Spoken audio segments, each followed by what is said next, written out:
You're listening to Atoms, Motion, and the Void.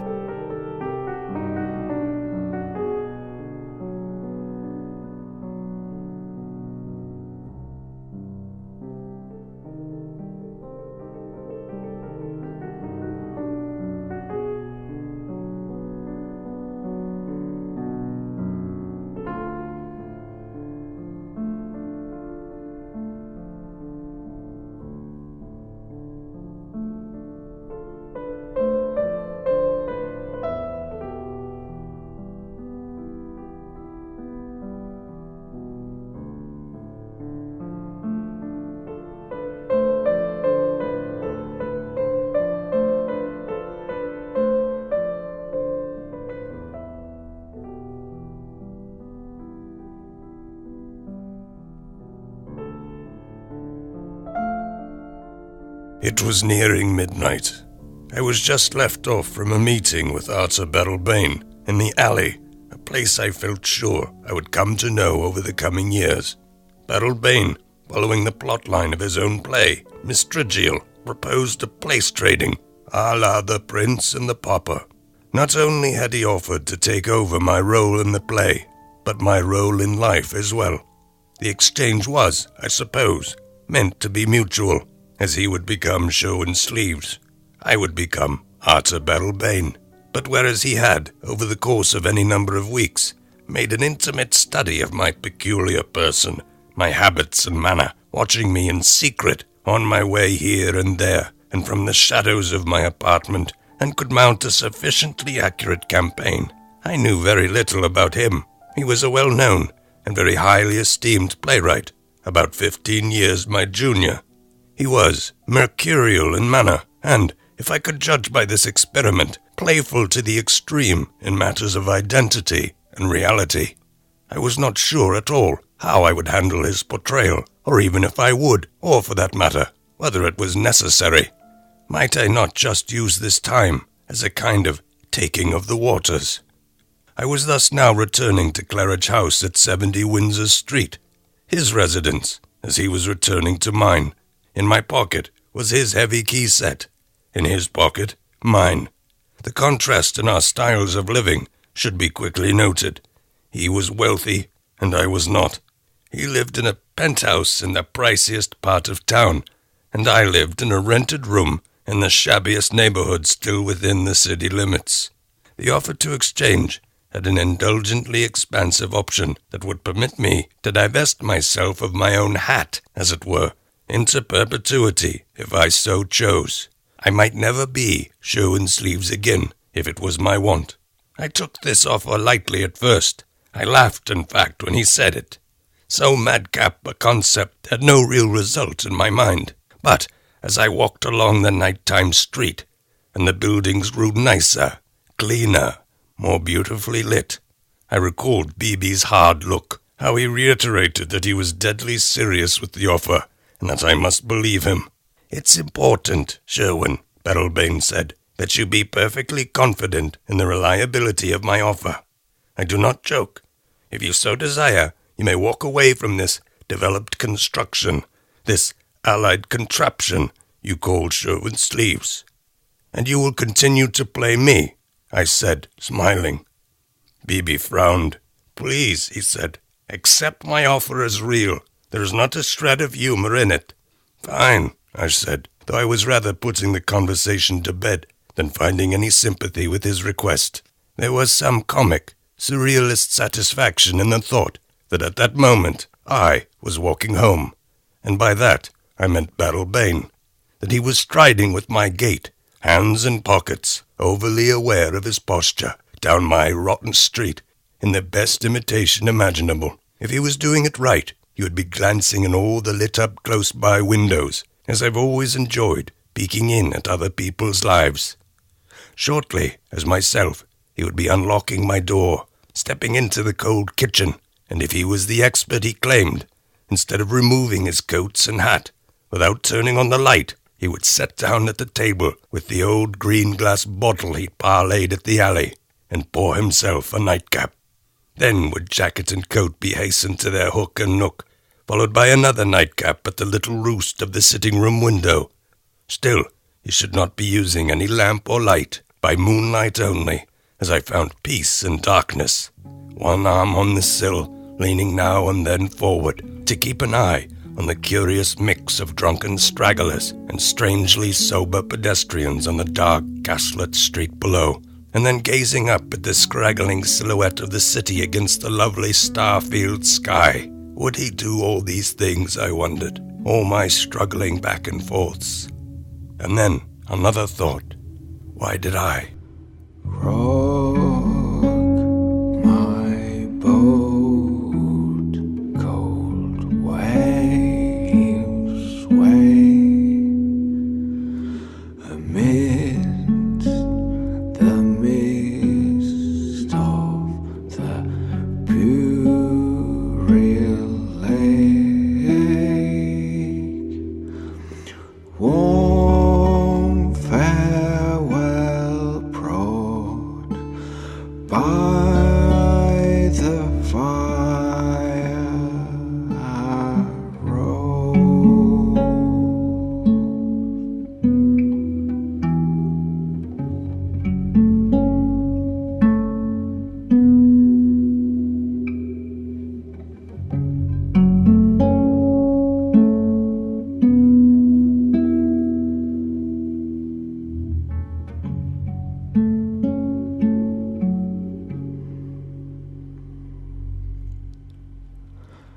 Burn my boat, bring light to the bay. Amidst the mist of early winter's day, sing away. Sing along the flames.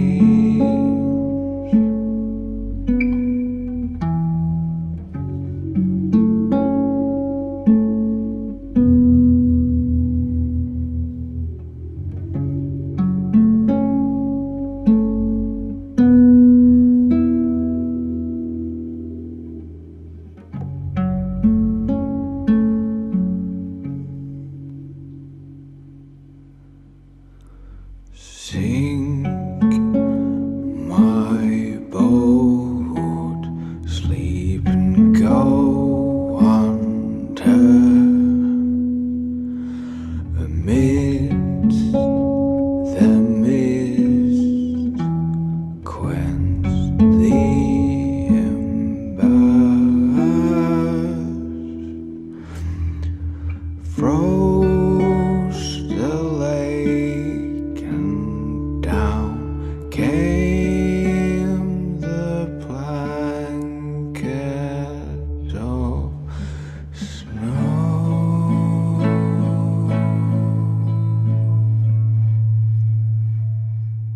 I had no obligation to follow my own rituals, complete my own chores, but yet I would still, via Barrel-Bain's conveying performance, be credited with them.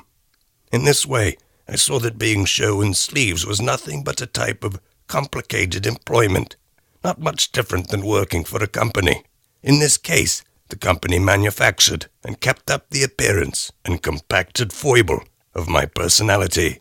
In Barrel-Bain's substitution, I was being given the chance for a kind of sabbatical, yet while also being provided with the perfect alibi, as my chair at my desk at the office of myself was being filled and my work completed. I was being maintained up close by a warm body, a receptacle for my title indeed, but was yet here far away, and through this contrast I felt a remarkable sense of dissolution, as though I were becoming with every step increasingly a ghost. That this was an advanced form of disappearance, as on some level I was registering here and there, and no place. All my old debts were cancelled, all my old ways and habits, my props and gimmicks, were out the door, and on loan to him. It was very nice to go over the hardships of my day, and then release them into Barrel-Bain's custody. Even waking in the morning carried with it the cold cock of despair.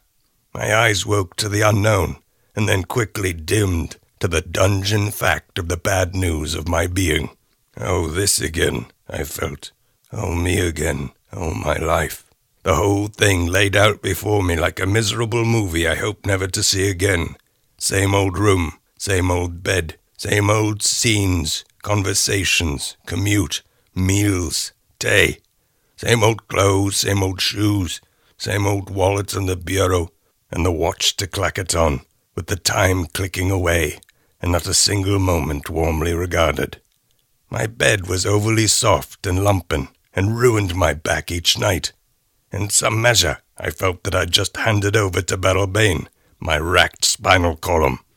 I was never prepared for breakfast either.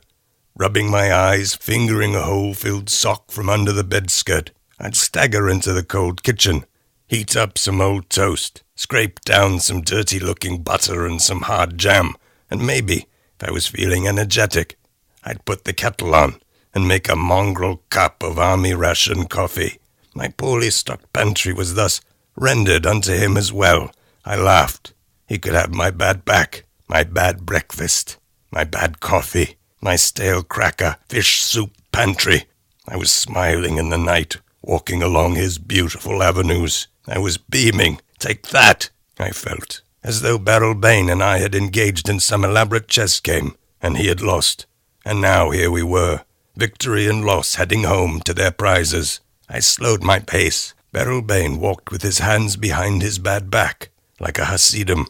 He looked downward and with philosophy, his eyes cold pressing that day's excrescence of pedestrian oil from the air, from the sidewalks, as though his mind were dribbling this all into a mortar of a million thoughts, and then reconstituting a great and single theorem, some epigrammatically ineffable explanation of mankind.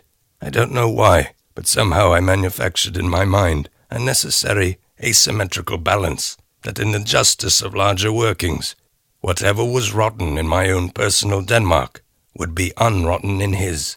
My expectation was that the bed awaiting me at my penthouse suite at Claridge Place would be the exact right bed for me, the king of all possible beds, that no expert in the world and no long method of pursued discovery could bring such a mattress to my spine, that his pantry would be stocked with the things I loved but eschewed for an inherited parsimony. No stale crackers, no cheap tin fish soup, none of the second and third-rate ration food I'd built my flesh with.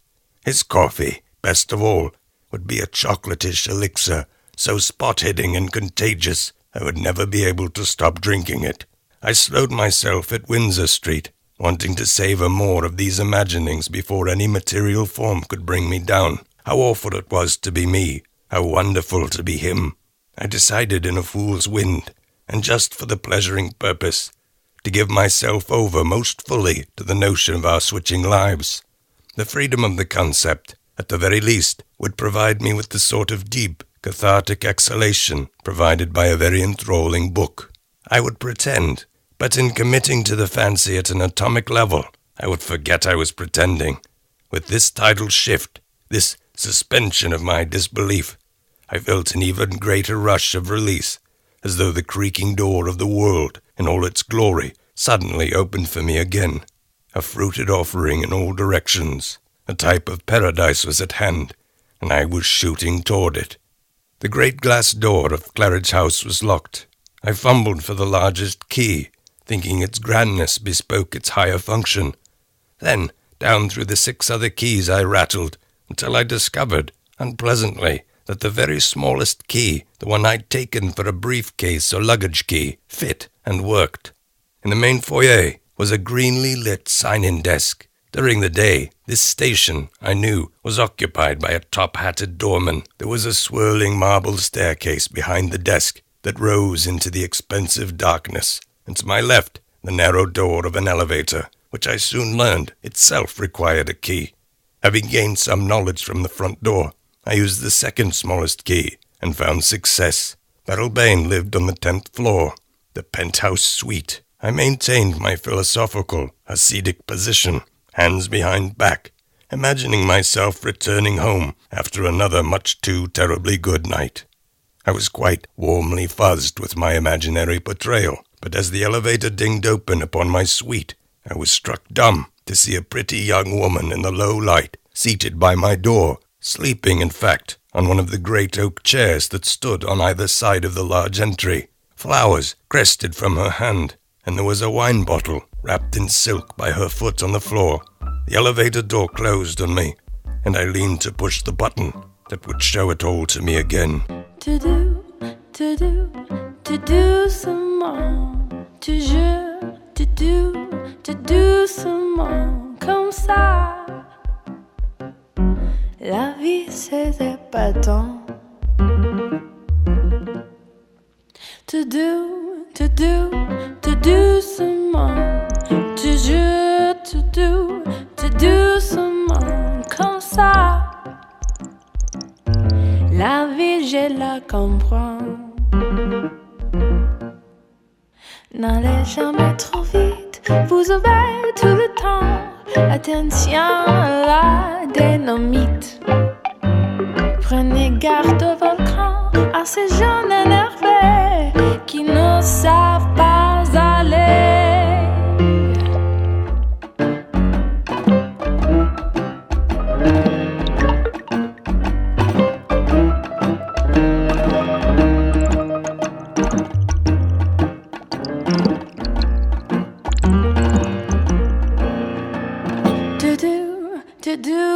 To doucement, toujours, to doucement, comme ça, en flânant gentiment. N'allez jamais trop vite, en amour simplement, pour revoir de la réussite. Soyez très très prudent, l'amour en viendra se blottir dans vos bois. To doucement, toujours, to doucement, comme ça,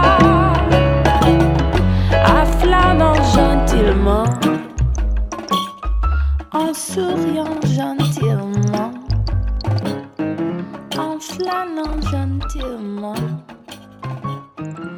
I stepped toward the girl in growing trepidation. She was likely one of Barrel-Bain's literary groupies, come calling with the hopes of spending an illuminating evening in his featured presence, with the obvious promise of something more intimate. I stood before the young woman and rattled my keys, rather like an animal or someone who has never once had a strange experience and knows not what else to do but to stamp around and make a loud show. I briefly sorted myself to the third smallest key, thinking to keep things going in their wrong-headed order. I thrashed the keys once more, both loudly and timidly, and then trounced them with antagonism before the girl's sleeping face, and, quite by accident, dropped them on the hard floor, where they smashed with the sound of broken glass. I apologized as I leaned to pick them up, but the girl was either fishing for my touch by pretending to be asleep, to catch me with an initially established fleshly contact, or had previously engaged with the wine. "Madam," I said, trying to hit my vocatives as Barrel-Bain, "I will not be touching you. Thus, if you are awake to appreciate this notion, you may simply pretend now to wake up and put this starry game behind you." Nevertheless, and almost while saying this, I jostled at her shoulder with the scroll of my hand. She did not stir, accepting that her head tipped forward at my stimulation, as though she were now even more deeply inspired for sleep. Having created the dreamy possibility that it was all an act on her part, designed to get me, as Barrel-Bain, to more intimately or generally touch her. In fact, I now assumed she wished that I carry her across the threshold. There could be no doubt she was a siren, luring Barrel-Bain into her trap. I leaned down, lifted the wine bottle from the floor, removed the flowers from her hand, and said, "Thank you kindly for your presence. You may go." I inserted the third smallest key into the suite door and stepped inside. "Aha!" I said to myself, as this was something Bibi said upon entering my dressing room after the show had ended. I was fumbling through the darkness toward the far kitchen, where a spindling nightlight offered the only illumination. If Sherwin Sleeves went directly to the kitchen in his coat and hat, then according to my theory of contrary worlds, Artur Barrel-Bain, despite his present blindness in the room, would unclothe at the first moment. Also, where my predilection would keep the room dark, I reluctantly painted my hand back over the wall, searching for the light switch. To my relief, I found none. I took off my hat and dropped it to a side, and let my coat slough off to the floor. Indeed, I fancied that Artur Barrel-Bain, unlike myself, was not fastidious, was in fact a very messy man, who yet had a girl or two, or a larger staff, come gusting in every afternoon to pick up after him. Scrupulously clean in person, well perfumed and with excellently kept and tailored clothing, he was uncontrollably lazy regarding the material world. Still, with his money and requirements, his world would be kept in perfect manicure. This was all, of course, directly in opposition to my own experience. I knew Barrel-Bain to be a fine dresser, who smelled nicely of eau de cologne, but I did not know in any way that he was a messy person. This simply again followed my interest, and perhaps hope, to fly in reverse of my own tendency. I kept a very spare home, and yet was rather unclean in person. I showered or bathed once a week, exerted myself as mildly as I might, so not to build up any decayable sweat, and assumed that that was enough. Although once in the kitchen I could not find a light switch, I did find a candle and a set of matches. Sherwin Sleeves is not a candle person, therefore Barrel-Bain was. After lighting 2 waxy stubs and smudging them into place in the kitchen peripheries, I quickly found a bottle opener and a nice aperitif glass. I poured myself some of the silk-wrapped wine, having almost completely forgotten who'd provided it. Just to check my own theory of the groupie girl, I quietly popped my head out the door and gazed into the dark hall. I assumed, and was pleased to see, that my night visitor was gone. I was just closing the door when I noticed in the shadows near the stair railing, about 5 feet off, a pale leg. I looked back at the bench. The wine bottle was still on the floor, and then, in my adjustments, I realized that the girl had slumped forward off the bench and then rolled once into the rails. A large movement for an invalid, but possible. I shut the door swiftly and froze. Scurrying half-thoughts appeared in the scar of my mind. She's dead. No, she's just drunk. Barrel-Bain has killed her, and now I'm to be held to account. No, she's just drunk. The police are on their way now. She's committed suicide, and now you'll take the fall because she's dead. I should throw her in the river. I could take her to the hospital. Just leave her.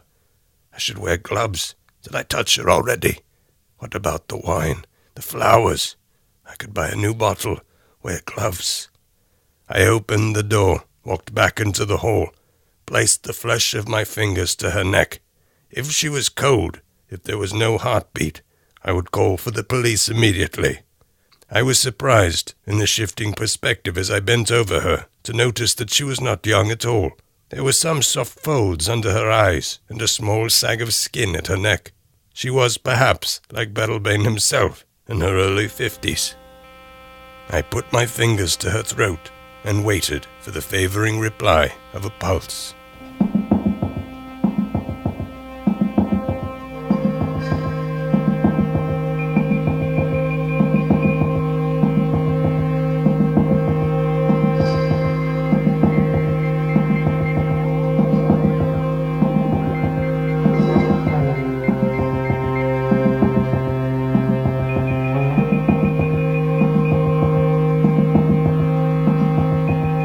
You've been listening to Atoms, Motion, and the Void.